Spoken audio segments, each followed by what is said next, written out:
Hello students, आज हम लोग पढ़ेंगे chapter 2 nutrition in animals.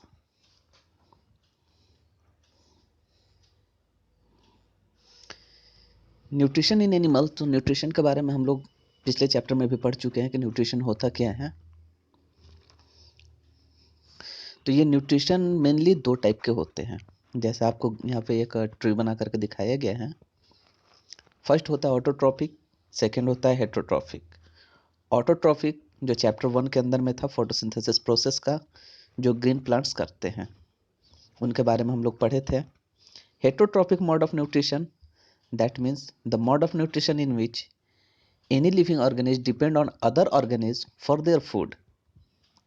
Heterotrophic mode of nutrition में क्या होता है कि कोई भी लिविंग ऑर्गेनिज्म अपने फूड के लिए किसी दूसरे लिविंग ऑर्गेनिज्म पे डिपेंड रहता है, जिसमें अलग अलग टाइप के हेटरोट्रॉपिक मोड ऑफ न्यूट्रिशन होते हैं। जैसे पहला देखते हैं पैरासाइट। पैरासाइट के अंदर में अगर प्लांट्स के अंदर देखा जाए एग्जाम्पल, तो प्लांट्स के अंदर में आता है अमरबेल, और एनिमल्स के अंदर में भी बहुत सारे एग्जाम्पल होते हैं, जैसे लीच, बैक्टीरिया, अभी जो लेटेस्ट चल रहा है कोरोना वायरस, ये सभी पैरासाइट हैं। तो पैरासाइट क्या होते हैं कि ये किसी दूसरे के बॉडी पर डिपेंडेंट होते हैं, या तो उसके बॉडी के इनसाइड रह करके या आउटसाइड। दैट मीन्स ये दो टाइप के होते हैं, एक्टोपैरासाइट और इंडोपैरासाइट। एक्टोपैरासाइट वैसे पैरासाइट होते हैं जो बॉडी में बाहर से चिपकते हैं, जैसे अमरबेल। अमरबेल क्या होता है, जिसको कुस्कुट्टा भी कहते हैं, ये किसी दूसरे प्लांट के बाहर से चिपक करके उसके न्यूट्रिएंट्स को लेता है। सिमिलर लीच, लीच जो जोंक होता है, वो भी हमारे बॉडी में बाहर से चिपकते हैं, या किसी दूसरे एनिमल्स के बॉडी में बाहर से चिपकते हैं और चिपक करके ब्लड को सक करते हैं।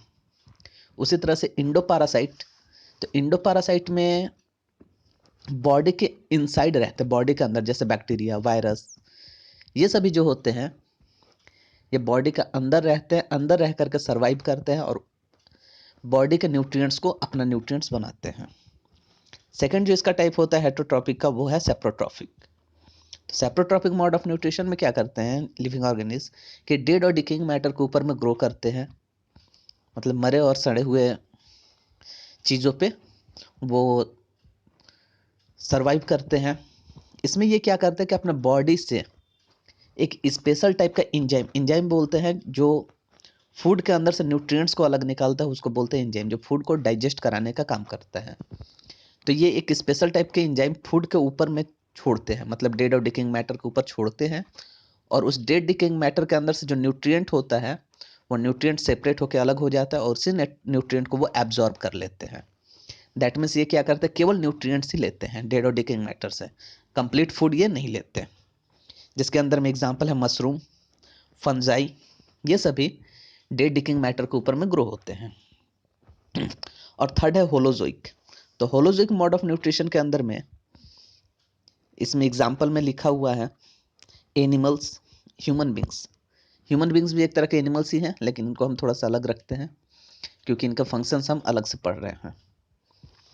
होलोजोइक मोड ऑफ न्यूट्रिशन में क्या होता है कि कोई भी लिविंग ऑर्गेनिज्म जो होलोजोइक मोड ऑफ न्यूट्रिशन करता है, वो कॉम्प्लेक्स फूड को अपने बॉडी में इंटेक करता है। दैट मीन्स पूरा कंप्लीट फूड वो खाता है। जैसे हम लोग दाल चावल वगैरह खाते हैं, दूसरे एनिमल जो ग्रास वगैरह खाते हैं, वो कॉम्प्लेक्स फूड खाते हैं, उसके अंदर में सभी न्यूट्रिएंट पाए जाते हैं जो न्यूट्रिएंट उनके बॉडी को चाहिए। जैसे अगर हम राइस खा रहे हो तो राइस के अंदर में कार्बोहाइड्रेट है, फैट है। अगर पल्सेस खा रहे हो, दाल खा रहे हो, तो उसके अंदर में प्रोटीन वगैरह है। मिल्क पी रहे हो तो उसके अंदर वाइटामिन मिनरल वगैरह है। वाटर भी ले रहे हैं हम लोग, फ्रूट भी ले रहे हैं। दैट मीन्स इसके अंदर में वो सभी food, A component of food पाए जाते हैं। तो हम इन्हें अलग अलग निकाल के नहीं खाते, बल्कि इन्हें साथ में खाते हैं। जैसे राइस के अंदर से कार्बोहाइड्रेट निकाल के नहीं खाते, कंप्लीट राइस खाते हैं, इसको बोलते हैं कॉम्प्लेक्स फूड। तो ये हम कॉम्प्लेक्स फूड लेते हैं, और कॉम्प्लेक्स फूड क्या होता है, बॉडी के इनसाइड जा करके कई तरह के डाइजेस्टिव एंजाइम के साथ मिलता है, और मिल करके ये सभी न्यूट्रिएंट्स फूड के अंदर से बाहर निकल आते हैं, और निकलने के बाद ये फूड को क्या करते हैं कि वेस्ट प्रोडक्ट के रूप में अलग रख देते हैं, और न्यूट्रिएंट्स हमारे ब्लड के साथ मिल करके हमारे बॉडी को अलग अलग फंक्शन प्रोवाइड कराता है। इसलिए अब हम लोग को इसमें पढ़ना, इस चैप्टर में पढ़ना है होलोजोइक मोड ऑफ न्यूट्रिशन। जिसमें से हमें पढ़ना है ह्यूमन बींग्स के बारे में। तो देखते हैं न्यूट्रिशन इन ह्यूमन। तो ह्यूमन में जैसा भी हमने बताया कि वो कॉम्प्लेक्स फूड को लेते हैं, तो ये क्या होता है कि इसी प्रोसेस को हम लोग बोलते हैं डाइजेशन। डाइजेशन मतलब पचना। तो डाइजेशन होता क्या है कि breaking down of complex substances into simpler substances is called digestion.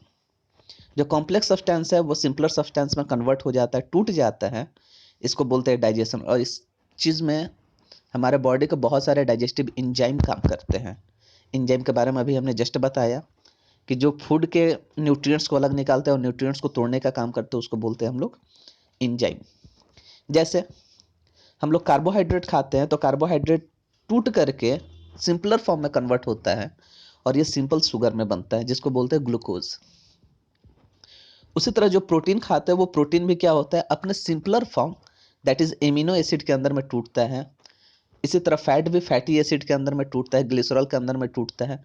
ऐसे बहुत सारे हैं जिसको आगे चल करके हम लोग पढ़ेंगे। तो इस चीज़ को हम लोग बोलते हैं डाइजेशन। तो ह्यूमंस के अंदर में डाइजेशन होते हैं।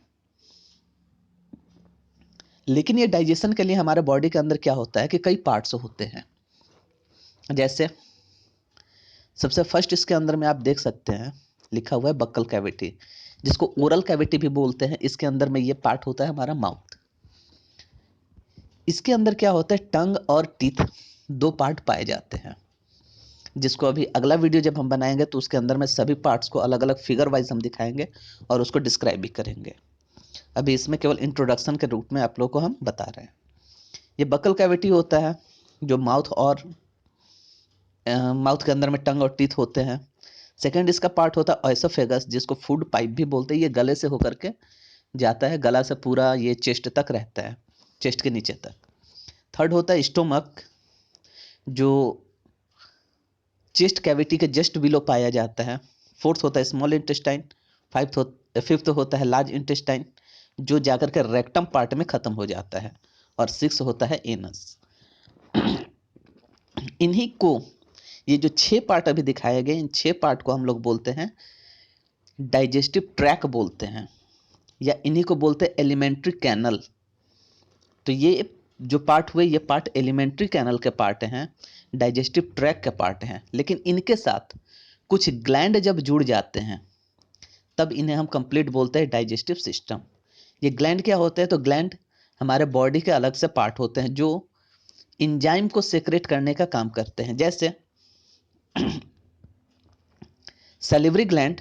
ये सैलिवरी ग्लैंड क्या होते हैं, माउथ के अंदर में पाए जाते हैं, सलाइवा सेक्रेट करने का काम करता है। Second liver. लिवर हमारे बॉडी का लार्जेस्ट ग्लैंड है जो बाइल जूस सेक्रेट करने का काम करता है। पैनक्रियाज जो होता है पैनक्रिएटिक जूस सेक्रेट करने का काम करता है। दूसरा ये हार्मोन भी सेक्रेट करता है, जो इंसुलिन नाम का हार्मोन जो डायबिटीज़ को कंट्रोल करने का काम करता है। ये भी पैनक्रिया से ही सेक्रेट होते हैं। तो ये लीवर जो होता है जस्ट स्टोमक के जस्ट बगल में अपर साइड में पाया जाता है और पैनक्रियाज स्टोमक के जस्ट बिलो होता है। फोर्थ होता है गैस्ट्रिक ग्लैंड। ये स्टोमक के अंदर में पाए जाते हैं। इसके अंदर में 3 तरह के ग्लैंड पाए जाते हैं और तीनों से अलग अलग टाइप के डाइजेस्टिव जूस सेक्रेट होते हैं। जैसे म्यूकस होता है, हाइड्रोक्लोरिक एसिड होता है और इसके अंदर से होते हैं पेप्टोन। ये सभी गैस्ट्रिक ग्लैंड के अंदर में आते हैं जिनका अलग अलग फंक्शन है। अभी हम लोग आगे में पढ़ेंगे इसको। और फिफ्थ होता है इंटेस्टाइनल ग्लैंड, जो स्मॉल इंटेस्टाइन के अंदर में पाए जाते हैं और ये लार्ज नंबर ऑफ वर्क भी करते हैं। तो इस टॉपिक के अंदर में हमने बस केवल इतना ही बताया है आपको कि कौन कौन से पार्ट होते हैं और कैसे होते हैं।